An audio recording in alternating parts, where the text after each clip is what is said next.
Are not really libraries. They're more properly classified as frameworks. And frameworks have this important concept of inversion of control.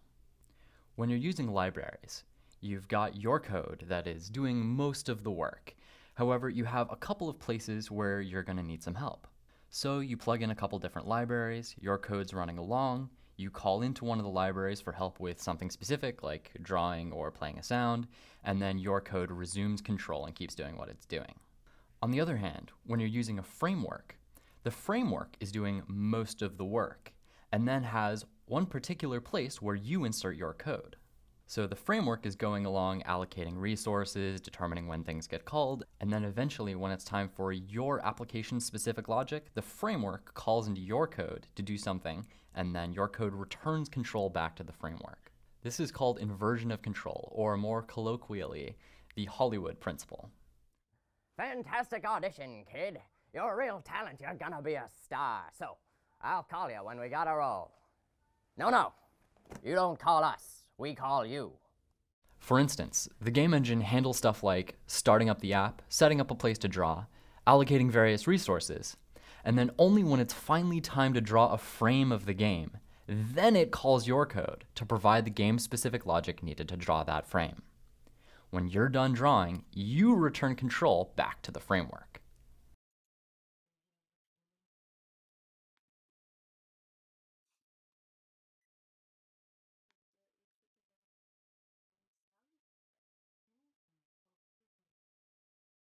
In the old days, games were written to run on one particular model of computer or gaming hardware.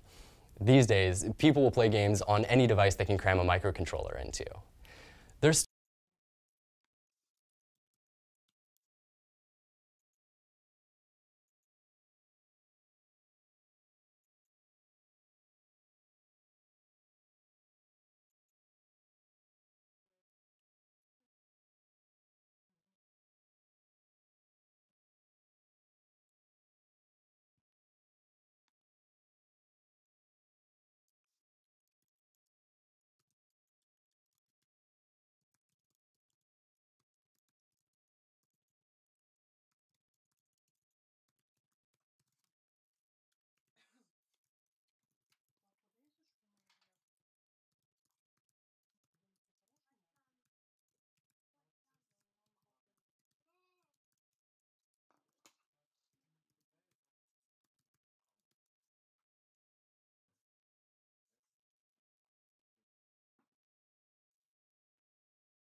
still dedicated gaming hardware, like handhelds and consoles.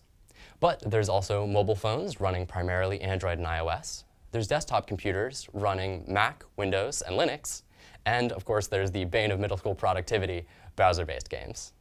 With this wealth of gaming platforms, the issue arises that all these platforms use different programming languages and different systems for drawing, networking, input, and pretty much everything else, including in what form these applications take when they're actually distributed to end users.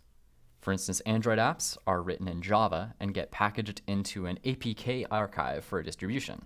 iOS apps are written in a completely different language, in Objective-C or more recently in Swift. iOS apps then get packaged into an IPA file for distribution. Web apps are a really complicated and diverse beast, but the code that actually runs the game on the client side needs to be in JavaScript or a language that compiles down to JavaScript. Then to distribute your web app to the servers that are going to run it, there are a ton of different ways to do it, one of which is a web archive file. Desktop apps can be even more diverse and can be written in any language that runs on a desktop computer, which is pretty much all of them. For distribution, there are a ton of options, including exe files for Windows, jars or executable jars, DMG disk images for Mac, or really anything else. As an indie developer, you'd like to make cross-platform games so that you can distribute your awesome new game on as many platforms as possible. But you also don't want to write your game 3 or 4 or 5 times over.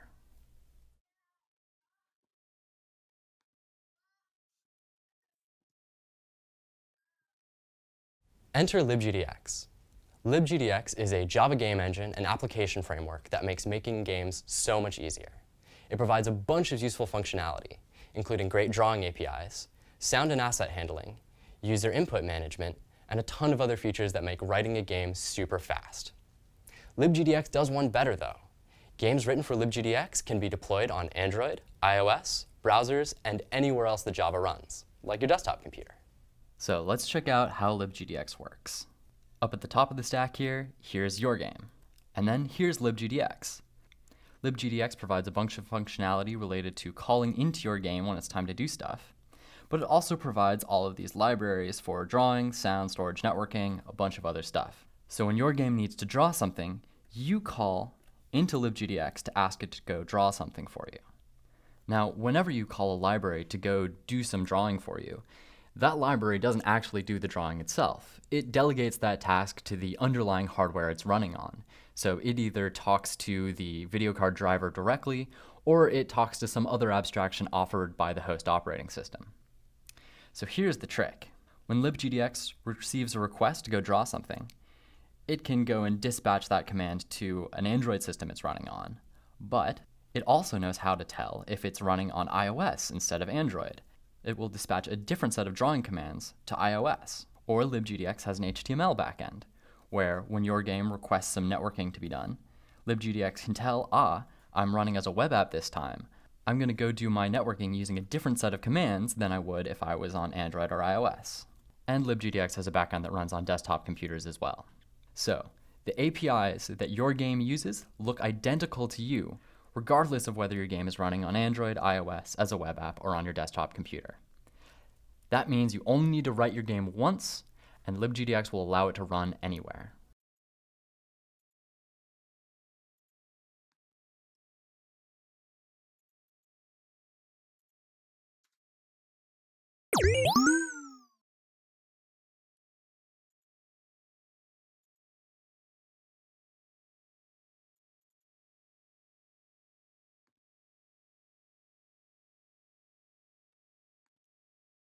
We're going to do our best to lay out exactly how LibGDX works and how to build these games, but we do have to start from some baseline level of knowledge, or else, as Carl Sagan would almost certainly not say, if you wish to make an Android game from scratch, you must first invent the universe.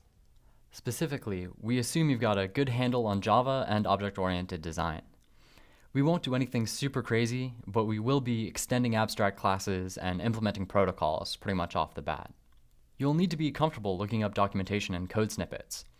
This course will teach you a lot of the basic LibGDX API, but mostly this course contextualizes the official documentation. It doesn't replace the official documentation. More practically, you'll also need a computer where you can install Android Studio, and the computer literacy required for that installation process. If you want to test your games on Android or iOS, you really need the corresponding physical device. Games don't tend to work well on emulators, since they're relying on specific hardware to make drawing fast enough. Also, we'll be using the accelerometer, and that's awkward to use on an emulator for obvious reasons. That being said, we will do most of our prototyping on the desktop build, so you can definitely do this course without a mobile device. Finally, some real talk. I know that people take online courses for all sorts of reasons and in all sorts of different ways.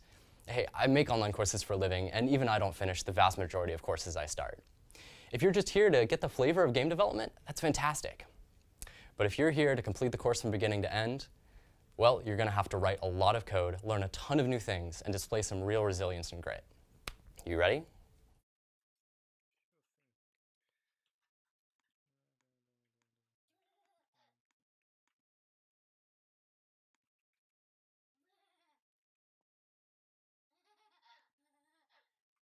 All set? Fantastic. I'm glad you're set up to succeed.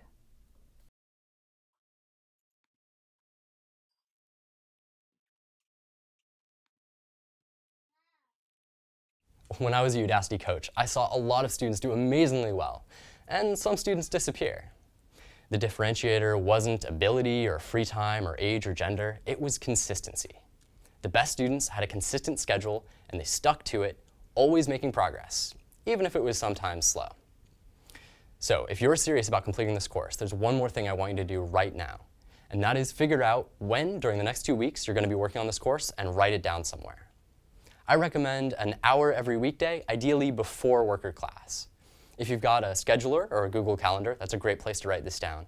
But even if you don't, write it down somewhere, even if it's on the back of a receipt you're about to throw away.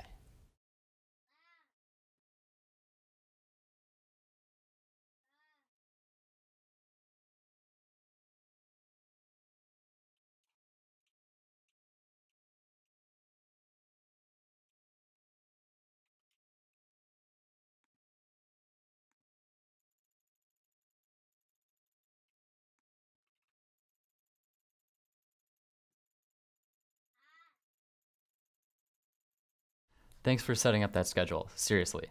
I know it seems a little silly, but writing down your commitment to yourself makes it so much more real and so much more likely to happen.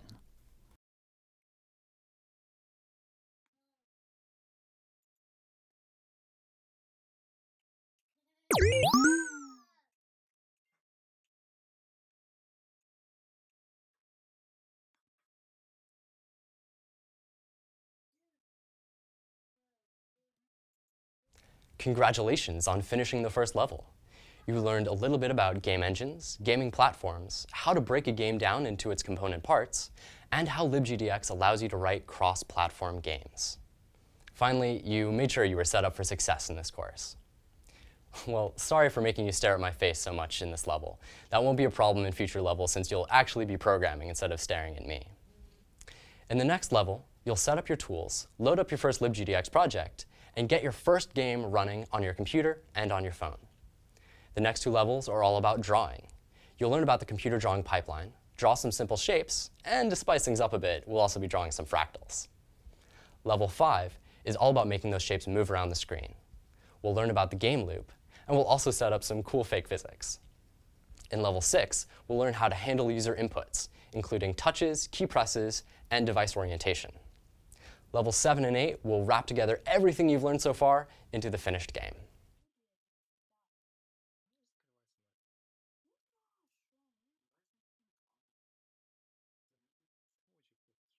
When you look around these days, it's easy to forget that the mobile revolution